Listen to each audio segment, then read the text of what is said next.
You say you'll try. I've heard that line 1,000 times before. Hey everyone, Mello here. Welcome back to my channel. I'm taking a break from the reaction videos with the movie Beyonce the President's Daughter. I know I'm only one movie away from seeing the meme. Beyonce! But I want to take a break and touch base on a topic that is spreading like wildfire right now. So I'm pretty sure a lot of people have seen the TikTok about who the F did I marry. And I just wanted to not necessarily do a breakdown analysis on it, but it's more so of just giving my own personal opinion on the situation and also wanting to hear everyone else give their opinion on the whole situation. So I met my ex-husband around March 4th of 2020. We met on Facebook dating site, and we also matched on Hinge. I did not realize that he was on both under two different names. So one was his actual name and the other one was a variation, like a nickname that he called himself. Different pictures. So it was a running joke between us. Oh, you ain't even recognize that you had matched with me on Hinge. No, I didn't. And also that should have been a red flag. By the way, you will notice. She confirms that she met this individual on Facebook dating, and she later found out they actually met on Hinge as well. He had two different names. The other name was like a variation of his name, and he had two different pictures. She doesn't necessarily say anything more about the pictures. And my assumption about the pictures is basically that it may have been an older picture from maybe 5 years ago. Or throughout this story, there is a lot of red flags. A lot of red flags that I would have nipped in the ass at the very beginning. This girl saw about 30 and she kept going. And throughout this story, I was literally like, homegirl, what are you doing? I do feel like it was a sign from God whenever the tire blew on her car. I feel like God was telling her not to go on that date. But of course, the devil had to find his way to get down there, help her with the tire, and still go out on a date. I wouldn't have gone on that date. I would have been like, I'm going home. I blew my tire. I'm stressed out. I want to go home. We can do this date at another time. But I want to go home. I wouldn't have went. But of course, they went on a date and she said everything went well.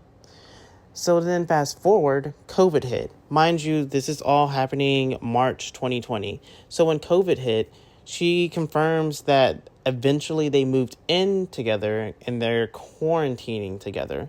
I would not have done that. I would not have moved in a man that I just met for the first time a couple of weeks ago into my house because of COVID. Me personally, I feel like he wanted to move in. I know she said later on in the story that he was paying all of the bills and she was able to have her own money to pay for her own things. But I feel like he purposely moved in with her. Maybe he was struggling financially and we didn't really know it at the beginning of the relationship. I don't know. It just seemed kind of odd that it was just like the response to COVID is like, oh, let's move in together. Absolutely not. I'd barely even know you. I would have said no. I would have viewed that as a red flag. In the end, he decided on a BMW sedan. I was there when he test drove the car. I got in the car with him. I loved it. And he explained to the salesperson, you know, I'm getting a company car. I need to get a printout of the full price of the car, tax tag and title. Because what my company is going to do is wire over the money for the car. The salesperson was like, okay, you know, apparently that happens a lot. So he gave him a printout with the tax tag and title for the car. In front of me and the salesperson, he called the person in the finance department for his job. Obviously, I have no idea what this person's name is, but he called the person. He explained to them, this is the amount of money. He said the president of the company, so-and-so, has authorized for him to get a car, not spending more than, I think, $90,000 tax tag and title. Let's jump into the car situation. The car situation to me is crazy and it's a major red flag. I really do wish it would have hit her then to leave the relationship, because with the whole car situation, I would have personally hopped up and left. I would have been like, we're wasting these people time. I'm about to leave, because they was test driving so many cars, right? And that he's telling these people that his company is going to pay for it, and that they're willing to pay up to $90,000 for a vehicle, and that he is going to need the paperwork of the breakdown so he can provide it to his finance department. He's having a whole phone call conversation in front of these people confirming that. The thing that is crazy about that is, I think one or two things. One, he did not actually make a phone call. It was fake phone call. Okay, it was a fake phone call, just like all those fake phone calls that he was having at 6 o'clock in the morning. Or two, he actually did call somebody, but that person that he was talking to is also in the lie. And whoever he was actually talking to, if that is the case, they're crazy too. He said he's a VP and he has documentation from HR proving that he makes $200,000 a year, which we all know is a lie. $200,000 a year. This is during COVID, the height of COVID. So businesses are not performing as they normally would be. Businesses are laying off people right now. So businesses are going to do one or two things. They're going to lay off the people who's making the most amount of money, or they're going to lay off the people who they recently hired. You're telling me that a company is paying you $200,000 during COVID, and that they are willing to get you a company car for $90,000, and they're going to... That just didn't make any sense. Time for the house situation. Oh my goodness, I wish the house situation was where she finally realized, I need to leave this man alone. My goodness, the house situation was stressing me out, because it was like they are touring all of these houses. Again, this is during COVID, right? They're touring all of these houses. He has the proof that he has a mortgage loan approved through Chase Bank. He is presenting that to all these realtors and presenting that to homegirl, and basically saying, look, this is the money that the bank is willing to give us. But he's going around giving off cash offers, though, instead. Like, I remember she spoke about the very first house and that she fell in love with it, and that it didn't follow through because it was something to do with the basement not being finished, and they weren't going to finish it. And then he ended up putting up a cash offer for another house. And like with that whole situation with the second house for the cash offer, he ended up not going through with it because he wanted them to go ahead and accept the cash offer. They wanted to, but they needed the proof of funds. But he didn't want to provide the proof of funds. And the realtor and the broker was basically like, you need to provide us with the proof of funds or you're not going to get this house. And he did not provide the proof of funds, and they didn't get the house, and it got sold to someone else.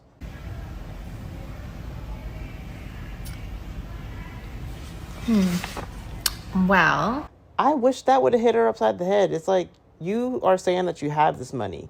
Mind you, at this point in time, they are talking about how he has all of these different accounts. He has the Chase Bank account. He has the U.S. Savings account. He has the offshore account. And apparently the offshore account is the money that he got from arena football, which is a lie, because he kept saying that that offshore account had enough money to buy a house, but you're not willing to show the proof of funds. And your reasoning on why you don't want to show the proof of funds is because of your uncle. That is the most dumbest thing I've ever heard in my entire life. You're trying to buy a house. Why are you not providing the proof of funds? Because your uncle told you? I thought your uncle was dead. Oh, wait, this is another uncle. An uncle that don't exist, right? Just like how your career with arena football did not exist. I'm about to start wrapping up things now and talk about topics that I did not really touch base on. First off, I want to talk about the miscarriage. Prayers out to her for that miscarriage, because that is a very hard time for her, and I wish her nothing but blessings and the best. What is disgusting about the whole situation is that he lied to his aunt and told her that she had a baby boy and that he was going to bring them up there to go see her. That right there was crazy to me. Like, why would you lie about that? A very You know we had a miscarriage. Why would you lie about that? That's disgusting. Go to hell. 2, I wanted to touch base about the whole family dynamic. So the whole family dynamic was a lot, and this is where basically what we've been waiting for, because he's a pathological liar.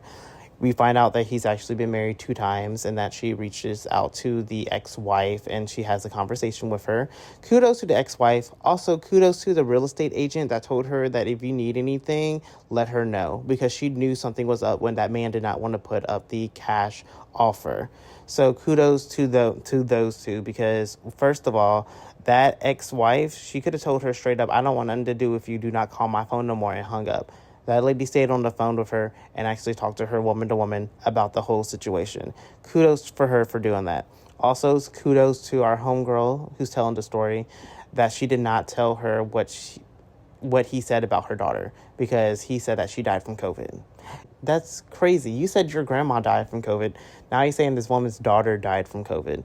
And I just know for a fact, if she would have told her what he said, she's going to cuss her out, and she's going to call Legion and cuss his ass out. And then now it's fucked up, because now he don't know that you don't reached out to his ex-wife. Small thing I wanted to touch base on is about the whole social security number thing. I thought it was odd that he put down a fake social security number, and then he put down a whole different one. At first, I didn't think the 2 social security numbers will come back for anything, but the fact that the second one came back for something, I was like, oh, okay, so he actually put down his actual social. But the thing about that is that she was trying to get a job change at her company, and that they didn't find anything on his record, because she later says there was a warrant for his arrest and he ended up getting arrested.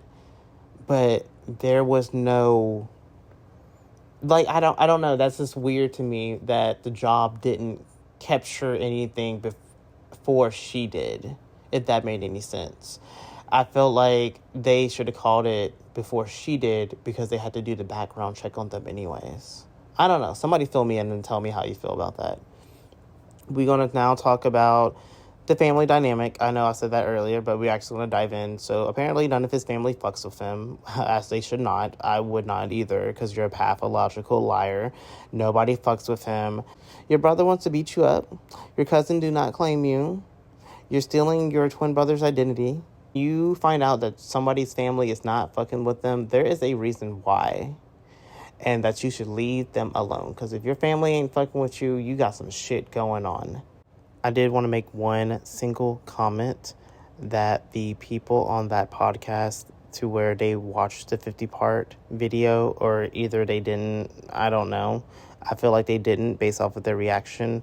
But the only thing they had to say about the whole situation was that she was a big fat girl. Y'all can go to hell. One last comment, and then I'm done talking about this topic. Legion came out of the woodworks to clear his name. I think that it's crazy that you felt the need to come out of the woodworks to clear your name for a situation that no one knows who you are. That just made yourself look guilty as hell for coming out of the woodworks to be doing interviews with TMZ to prove your innocence. You look crazy. Anybody who is a storytime YouTuber knows when you are using fake names and somebody comes out of the woodworks, that only you and that person and anyone else involved in that story knows it's you, because no one knows it's you.